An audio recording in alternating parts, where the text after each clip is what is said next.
Good morning. It's Monday, August 27th, 2020. During the pandemic, I'm here in Zamboanga City, Philippines. We're under the MGCQ lockdown. It's supposedly the most lenient classification of lockdowns they have, but Zamboanga is still pretty strict, and I'm not complaining. They've kept me healthy. They've kept me alive, so I'm not complaining. I wanted to talk a little bit about, this is specifically to the new man who's thinking, or a woman who's thinking about coming over here to the Philippines. The Philippines is very vast. The Philippines is very diverse. So when someone asks me about the Philippines, I immediately say, which Philippines are you talking about? Literally. And this is something that I learned over 11 years. And I always begin my videos by telling you that I'm in no way an expert on the Philippines. This is just one man's opinion, one man's belief. I've met a gentleman here from America. He's been here 22 years. He said he still hasn't seen it all. There's just so much to see. There's so much to do here. But I've learned over the 11 years that it's very vast. It's very diverse. My first trip here, I flew directly into Cebu City because I'd heard so much about Manila, and I thought I knew Manila, so I said, well, I'm gonna bypass Manila, I'm gonna fly right into Cebu, and I enjoyed it. I love Cebu. I love the Visayas area. That's the middle islands of the Philippines, because where Manila's located, it's the northern Philippines, Luzon Island. Then you have the Visayas, and then some of them call it, then you have, different parts of Visayas, Eastern Visayas, Western Visayas, Central Visayas. And then you have Mindanao, which is the biggest island in the Philippines. And what I found out by coming to Cebu first, they're speaking Bisaya, they call it, Bisaya language, okay, in Cebu. So when I go to other places, the little bit of Bisaya that I learned, it was meaningless in these other places because, say for instance, we went to Iloilo City, they speak something totally different there. It's totally different dialect there. Come down to Zamboanga, they're speaking Chavacano. Go up to Manila, they're speaking Tagalog. But I believe it's something like 200 to 2,000 different dialects here. And that's just the language. I mean, the way the people prepare their food is totally different. I was in Miagal, Iloilo, and I mean, the food is just so delicious. But what they may call adobo is prepared totally different. It tastes totally different than the adobo in Zamboanga City or the adobo in Cebu City. So it's very diverse. You know, um, the people, even though this is a one Philippines, everywhere you go, you're going to see something different. And that's one of the things that appealed to me now as I've been here uh, for so long is you never can see it all. There's so much to do, so much to see here that you never get bored. Now I've been bored now because of this damn pandemic, excuse my language.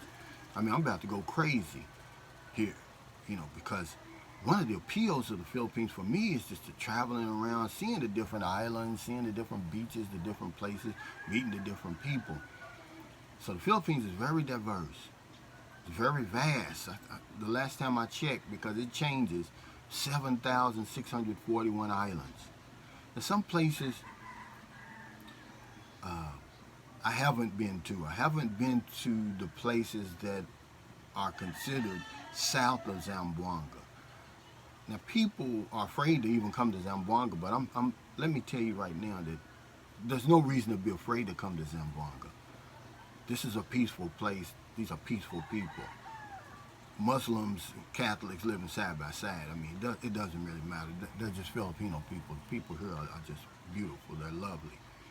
Don't be afraid to come here. But I can't speak for the Basilan, Holo, Sulu, Tawi Tawi, that part that's south of Zamboanga, those islands south. I mean, they have some of the most beautiful scenery you ever want to see, but it's because tourists really don't go there. So I can't speak on that. But I've been everywhere from Manila all the way down to Glen, which is in Sarangani province, and just about every place in between. Because I love to travel here. You know, it's cheap to travel, lodging is cheap, and no matter where you go, the people are just going to treat you with the utmost respect, the utmost love and respect. You know, Philippines is number one for that. When I was in the Navy, I traveled all over the world. No one treats you better than the Philippines. Period.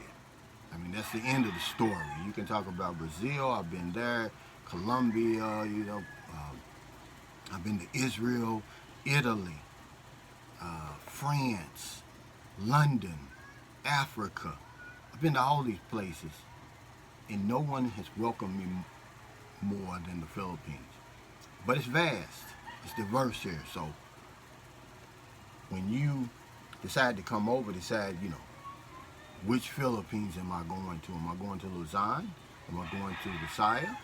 Am I going to Mindanao? You have to ask yourself that. People are different. Even though they're one Filipino, they speak different languages, they eat different foods, they go about their business in a different way. This is something you'll learn. I'm just trying to give you a little bit of insight before you come over here.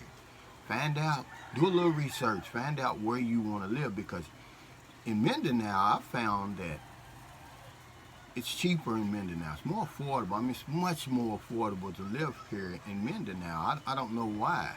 I haven't done any research to find out why it's so much cheaper, but it is.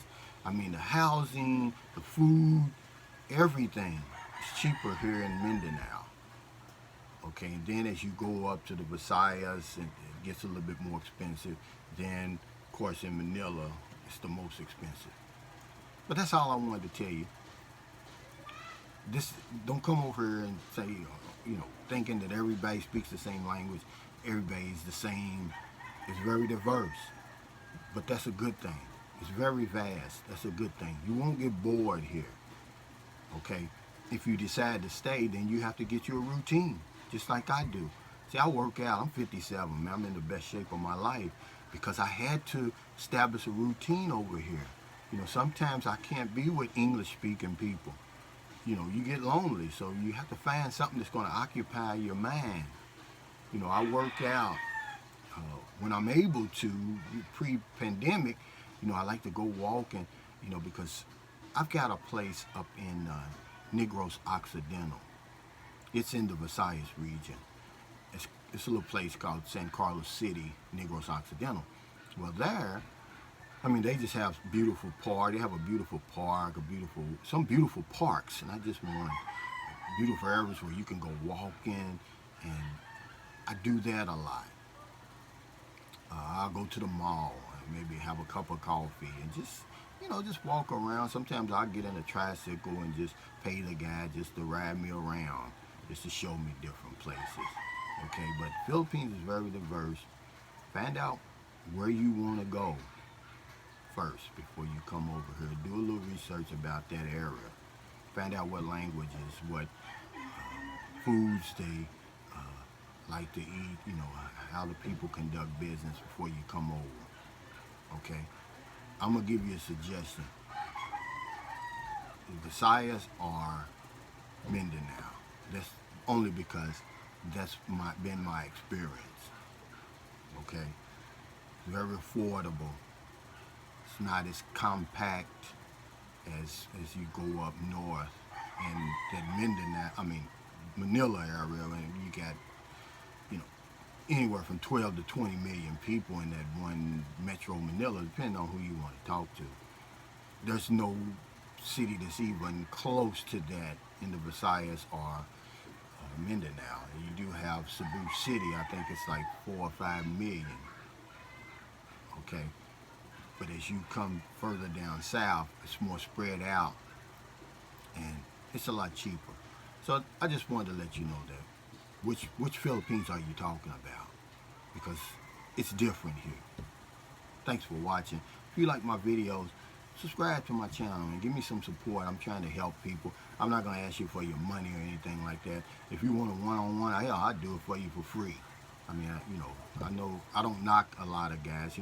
That's their business if that's what they want to do, and they're good at it. But any information I can give you, I'm going to give it to you for free. I'm not going to charge you because no one charged me. Okay, thank you.